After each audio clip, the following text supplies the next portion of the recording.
जय यीशु की। मैं हूं प्रियंका डामोर और आप देख रहे हैं रेडियो वेरितास एशिया की हिंदी सर्विस। कलीसियाई समाचार में आप सभी का स्वागत है। कलीसियाई समाचारों में प्रमुख है।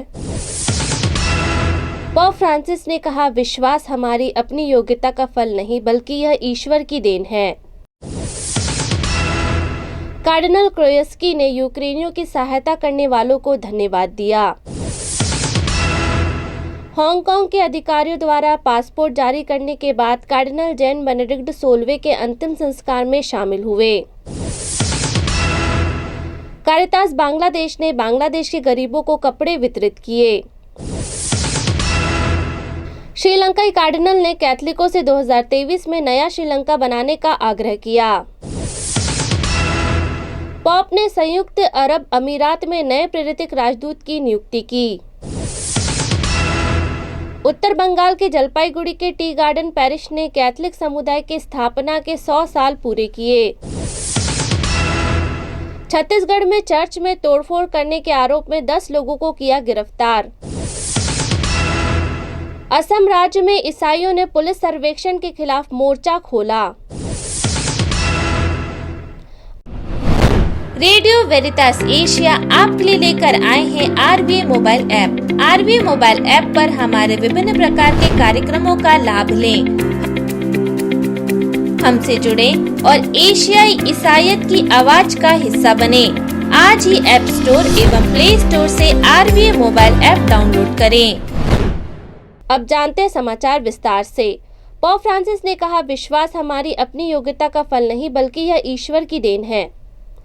प्रभु प्रकाश महापर्व के उपलक्ष्य में पोप फ्रांसिस ने संत पेत्रुस महागिरजाघर में ख्रिस्त याग अर्पित कर प्रवचन किया तथा इस तथ्य की ओर ध्यान आकर्षित कराया कि विश्वास हमारी अपनी योग्यता, गुणों एवं विचारों का फल नहीं है बल्कि यह ईश्वर की देन है। पोप फ्रांसिस ने कहा, उदित होते तारे के सदृश यीशु सभी लोगों को प्रभुबद्ध करने और मानवता की रातों को रोशन करने के लिए आते हैं। 3 राजाओं के अनुभव से हम सीखते हैं कि मनुष्य की बेचैन पूछताछ के बीच हमें उस जगह का ज्ञान होता है जहां प्रभु रहना पसंद करते हैं। पूर्व के इन ज्ञानियों का साहसिक कार्य हमें सिखाता है कि विश्वास हमारे अपने गुणों, विचारों और सिद्धांतों से उत्पन्न नहीं होता बल्कि यह ईश्वर की देन है। कार्डिनल क्रोयस्की ने यूक्रेनियों की सहायता करने वालों को धन्यवाद दिया। पोप फ्रांसिस ने दानदाता कार्डिनल कॉनराड क्रोयस्की ने उन लोगों को धन्यवाद दिया जिन्होंने यूक्रेनी लोगों को युद्धग्रस्त देश के कड़ाके की ठंड से बचने में मदद करने के लिए थर्मल शर्ट और बिजली जनरेटर प्रदान करने के लिए आउटरीच अभियान में भाग लिया। कार्डिनल कॉनराड क्रोयस्की अभी यूक्रेन में कीव लवीव का दौरा कर लौटे हैं और वे सद्भावना रखने वाले हर किसी का शुक्रिया अदा करते हैं जिन्होंने उन लोगों की मदद की है। हांगकांग के अधिकारियों द्वारा पासपोर्ट जारी करने के बाद कार्डिनल जैन बेनेडिक्ट 16वें के अंतिम संस्कार में शामिल हुए। Cardinal Joseph Zen pope emeritus Benedict 16वें के अंतिम संस्कार में 5 जनवरी की सुबह शामिल हुए, जब हांगकांग के अधिकारियों ने उन्हें रोम की यात्रा करने की अनुमति देने के लिए 5 दिनों के लिए अस्थायी रूप से उनका पासपोर्ट जारी कर दिया। हांगकांग से 90 वर्षीय कार्डिनल सेंट पीटर स्क्वायर में लाल कपड़े पहने और 5 जनवरी को पवित्र मिस्सा अर्पित करने के लिए बेत लेकर पहुंचे। हांगकांग के पूर्व बिशप, जिन्हें पिछले साल शहर के राष्ट्रीय सुरक्षा कानून के तहत गिरफ्तार किया गया था, को एक स्थानीय अदालत ने स्वर्गीय पोप के अंतिम संस्कार में शामिल होने के लिए इटली जाने की अनुमति दी थी, जिन्होंने उन्हें कार्डिनल बनाया था। एक मजिस्ट्रेट ने 3 जनवरी को फैसला सुनाया कि चीन के कार्डिनल को 5 दिनों के लिए हांगकांग छोड़ने की अनुमति दी जाएगी। कार्डिनल ने अपने ब्लॉग पर लिखा है कि बेनेडिक्ट 16वें सत्य के महान रक्षक थे जिन्होंने चीन में कलीसिया का समर्थन करने के लिए असाधारण कार्यवाही की। कारितास बांग्लादेश ने बांग्लादेश के गरीबों को कपड़े वितरित किए। कैथलिक कलीसिया के सामाजिक क्रिया शाखा कारितास बांग्लादेश ने हाल ही में देश में आई ठंड से पीड़ित हजारों लोगों को कपड़े वितरित किए। कारितास दिनाजपुर क्षेत्रीय कार्यालय ने बताया कि वह 1081 गरीबों के बीच कुल 1500 कंबल वितरित करने में सक्षम था, जबकि दिनाजपुर कैथलिक धर्म प्रांत ने 1000 और कंबल वितरित किए।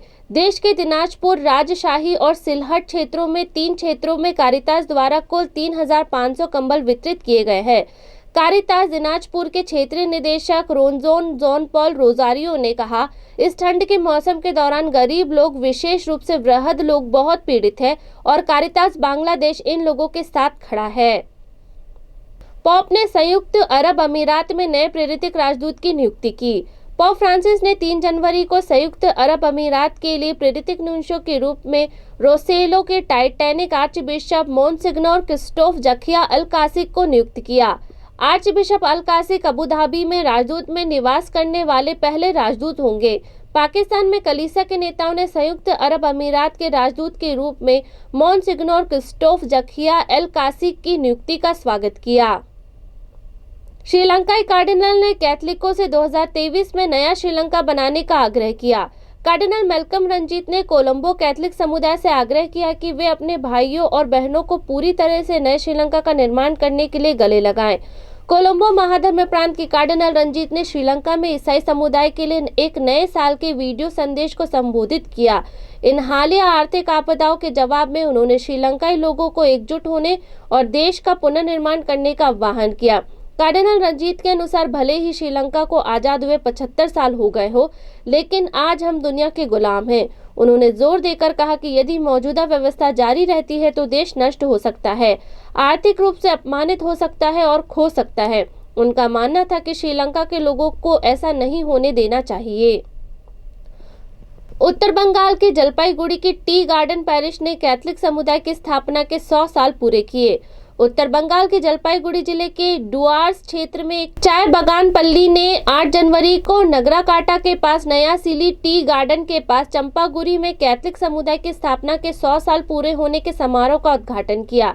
जलपाईगुड़ी के बिशप क्लेमेंट तिर्की ने 20 पुरोहित, 40 धार्मिक भाई बहनों और कुछ हजार विश्वासियों के साथ पवित्र शताब्दी उद्घाटन यूखरिस्ट की अध्यक्षता की। पल्ली में लगभग 1020 परिवार है, जिनमें 4000 कैथलिक 17 उप स्टेशनों में फैले हुए हैं। छत्तीसगढ़ में चर्च में तोड़फोड़ करने के आरोप में 10 लोगों को किया गिरफ्तार। छत्तीसगढ़ राज्य में कैथलिक चर्च में तोड़फोड़ और उसके बाद हुई हिंसा के सिलसिले में पुलिस ने 10 लोगों को गिरफ्तार किया है।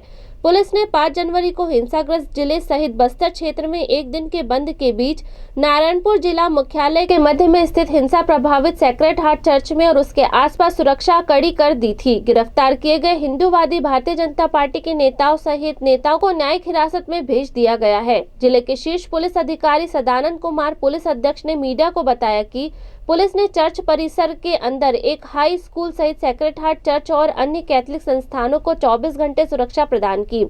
अधिकारी ने यह भी कहा, चर्च पर हमला करने, धार्मिक पूजा स्थलों को अपवित्र करने, पुलिस अधिकारियों पर हमला करने और हिंसा करने की अज्ञात व्यक्तियों के खिलाफ 4 मामले दर्ज किए गए हैं।